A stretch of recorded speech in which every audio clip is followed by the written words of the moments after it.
Yeah, this is a presentation by Science Board Academy on speed and velocity, to be presented by Ugwain Joseph Chinonso of the Department of Physics and Astronomy, UNM.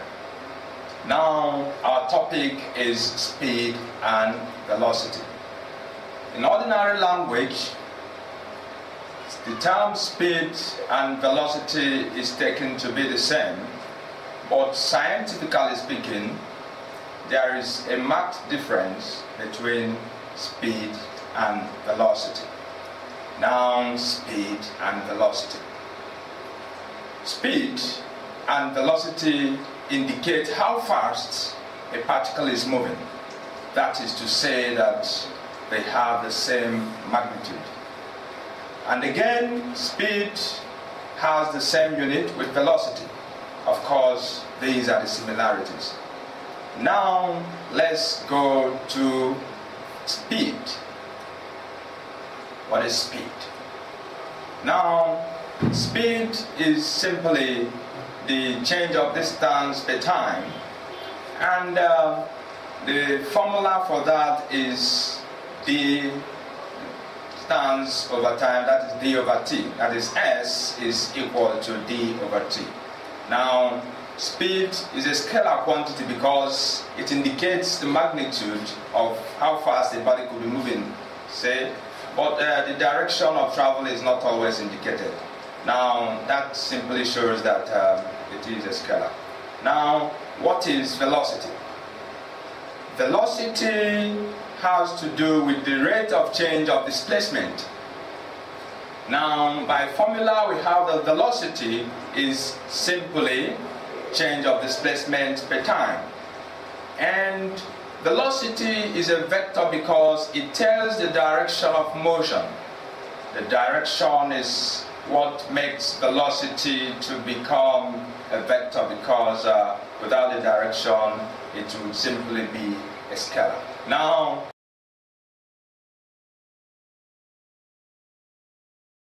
the concept of uniform speed. What do we mean by uniform speed? A body is said to be traveling with uniform speed when it covers equal distance in equal time interval. That is to say that when a body has a constant speed with a commensurate time, that is covering the same time interval, we say that the body is traveling with uniform speed.